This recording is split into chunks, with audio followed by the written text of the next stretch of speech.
Vous êtes-vous déjà demandé comment l'intelligence artificielle arrive à converser tellement bien qu'on pourrait croire qu'il y a une vraie personne derrière l'écran? Eh bien, vous n'êtes pas les seuls. Dans cette courte vidéo, nous allons voir comment les IA comme ChatGPT arrivent si bien à répondre comme nous en les comparant au cerveau humain. Tout d'abord, voyons comment notre cerveau fonctionne. Il faut savoir que le cerveau consomme de 15 à 20% de l'énergie produite par notre corps. Alimenté essentiellement par du glucose, le cerveau contient énormément de vaisseaux sanguins qui permettent de transmettre l'oxygène par le sang.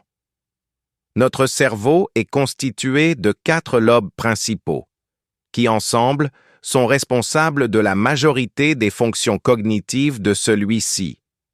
Tout ce système fonctionne notamment grâce aux neurones. Les neurones sont les cellules responsables de la transmission d'informations à travers tout le corps. Ils sont aussi impliqués dans des fonctions comme la pensée. Maintenant, résumons comment les neurones communiquent entre eux. Ils transmettent de l'information grâce à des signaux électriques ou donc des influx nerveux. Chaque neurone est une cellule à part entière et possède des prolongements appelés dendrites et axones. Les axones des neurones permettent de se connecter avec un autre neurone à partir des épines neuronales des dendrites du neurone prochain. Le neurone récepteur reçoit des neurotransmetteurs qui sont à l'origine de la transmission de l'information à l'intérieur d'un neurone. À l'aide d'un récepteur, le neurone est capable de tout capter. Plus la fréquence de l'influx nerveux est importante, plus la production de neurotransmetteurs augmente. De plus, notre cerveau possède la capacité d'évoluer constamment grâce à des expériences de vie ou des apprentissages. Cette habileté que possède notre cerveau s'appelle la plasticité cérébrale. Par contre, cette plasticité devient beaucoup moins importante au fur et à mesure que nous vieillissons. Maintenant, voyons comment l'IA se débrouille. L'IA répond grâce à un processus d'apprentissage automatique, aussi appelé machine learning en anglais. Contrairement à l'humain, elle fait seulement recours à des statistiques et de l'information pour répondre à des questions. Le machine learning est une méthode qui permet à un modèle d'apprendre et de s'améliorer automatiquement à partir de données, bien que des humains restent nécessaires pour définir le cadre et superviser l'entraînement. C'est le principe même de l'intelligence artificielle, car c'est cette habileté à apprendre tout seul qui a permis à l'IA de devenir aussi performante. Lorsque l'on parle d'IA, on pense souvent à ChatGPT. Évidemment, l'IA conversationnelle est une des avancées les plus utilisées actuellement. Nous allons donc voir en détail le fonctionnement de ChatGPT. Lorsque l'on pose une question à ChatGPT, le modèle analyse la question et répond selon ce qu'il a appris durant son entraînement. Il produit des mots qui semblent appropriés au contexte donné. Tout d'abord, ChatGPT est entraîné de 2 manières, avec Internet et avec une supervision humaine. Avec Internet, il est entraîné par toutes sortes d'informations provenant d'Internet comme des journaux, des livres, des articles et des sites web.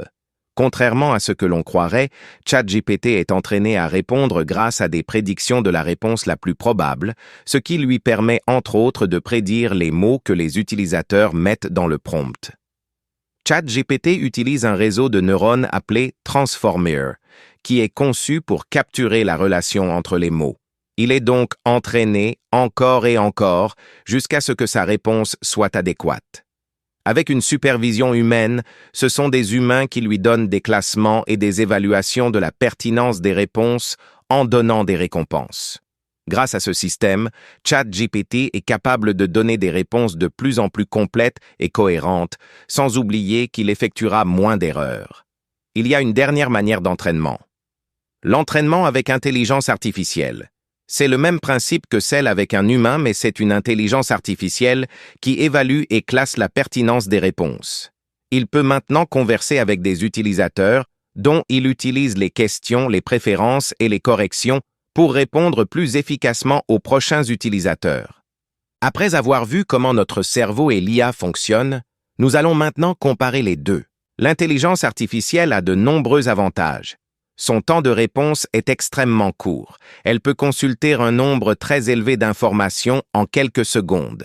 Elle ne se fatigue jamais et apprend sans cesse, en évoluant de plus en plus, en espérant un jour surpasser l'intelligence humaine.